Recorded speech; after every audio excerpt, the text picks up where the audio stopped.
Hello, welcome to session. सबसे पहले हम आज का हमारा पीएनएल देखते हैं। तो आज के दिन मुझे लगभग 4,000 रुपये का प्रॉफिट हुआ।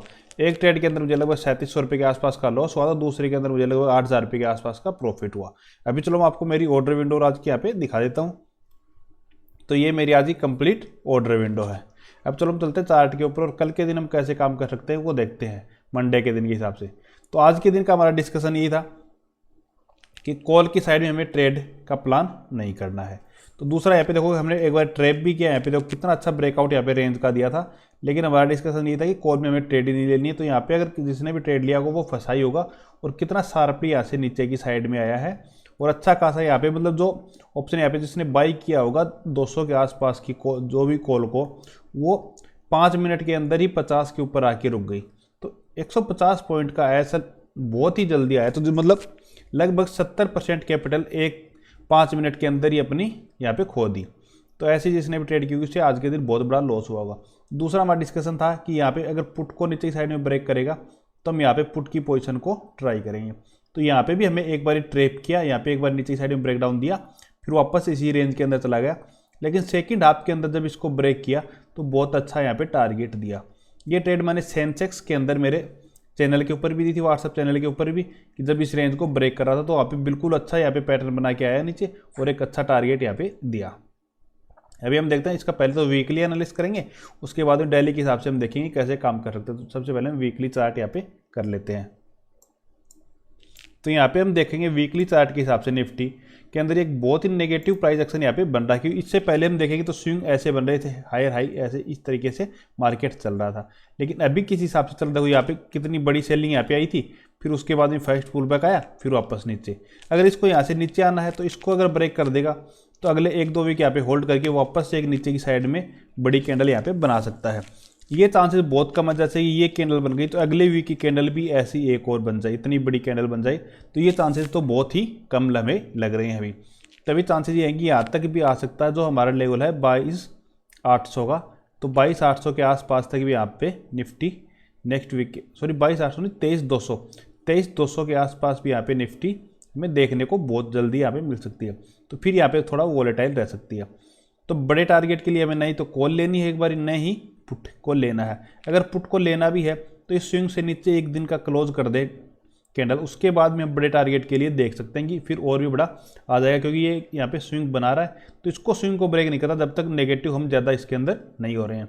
और कॉल की साइड में तो हमें ट्रेड का प्लान बिल्कुल भी नहीं करना नेक्स्ट वीक के अंदर, क्योंकि इतनी बड़ी कैंडल बनी है। तो यहाँ के अगर 50% के आसपास अगर हमें मिले कभी भी निफ्टी, मतलब 24,000 के आसपास, तो फिर हम इस ट्रेंगल की ट्राई कर सकते हैं। इससे ऊपर की हम कॉल को शॉर्ट करते हैं और इससे नीचे की हम पुट को शॉर्ट करके एक बार ही रख सकते हैं कि अगले वीक में फिर इसको ब्रेक करने के चांसेस बहुत कम रहेंगे। जो बड़े स्ट्रेंगल बनाते हैं वो इस हिसाब से स्ट्रेंगल बना सकते हैं।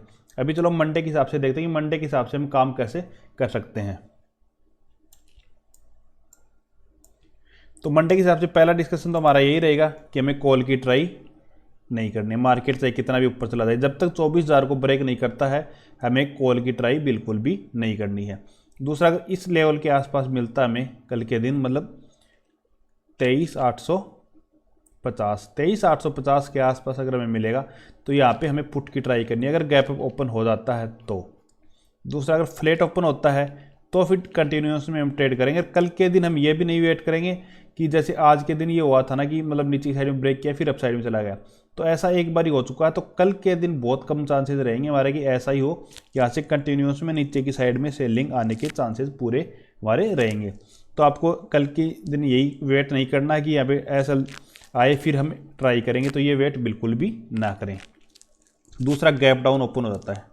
गैप डाउन की स्थिति में थोड़ा मार्केट अलग रहेगा, क्योंकि मार्केट के अंदर अच्छी खासी सेलिंग यहाँ पे आज के दिन आई है और दूसरा गैप डाउन ओपन होगा तो जिन्होंने भी पुट की पोजीशन को बाई कर रखा होगा उन्हें बहुत अच्छा प्रॉफिट मिलेगा। क्योंकि 2 दिन के बाद भी वहाँ पे जाएगा और एक अच्छा प्रॉफिट दिखेगा, तो वो हो सकता है उतना प्रॉफिट बुक करें। तो प्रॉफिट अगर बुक करेंगे पुट साइड का तो मार्केट में एक छोटा सा रिवर्सल देखने को हमें मिल सकता है। तो इस हिसाब से अगर 5 मिनट की कैंडल अगर कोई ग्रीन बनाए तो सिर्फ उसके लो का एक ऐसा लगा के कॉल की पोजीशन में सिर्फ 10% क्वांटिटी के साथ में एक ट्रेड बना लिया। क्योंकि उससे अगर वापस आएगा मतलब 300 पॉइंट के आसपास या फिर 200 पॉइंट के आसपास गैप डाउन ओपन होता है, तो मैं तभी के लिए बता रहा हूँ, ये नहीं है कि 100 पॉइंट गैप डाउन ओपन हो गया हमने ये ट्रेड बना ली। क्योंकि अगर 100 पॉइंट ही अगर गैप डाउन ओपन होगा तो डिक्के के कारण उन्हें कोई भी अच्छा प्रॉफिट नहीं दिखाई देगा, क्योंकि 2 दिन की यहाँ पे छुट्टी रहेगी तो उसके बाद में ओपन रहेगा तो इतना डिक्के आ जाएगा कि कोई प्रॉफिट नहीं मिलेगा उन्हें। तो लगभग 200 पॉइंट या फिर 300 पॉइंट गैप डाउन ओपन होता है तो इस ट्रेड का प्लान करें, नहीं करें। और दूसरा, अगर 100 पॉइंट के आसपास गैप डाउन होता है और अप साइड में चलता है तो ये देखेंगे इस एरिया के आसपास अगर हमें मिलता है तो यहाँ पे हम एक पुट की ट्राई करें, या फिर नीचे की साइड पे चलता है तो 10 बजे के बाद में ट्राई यहाँ पे करें।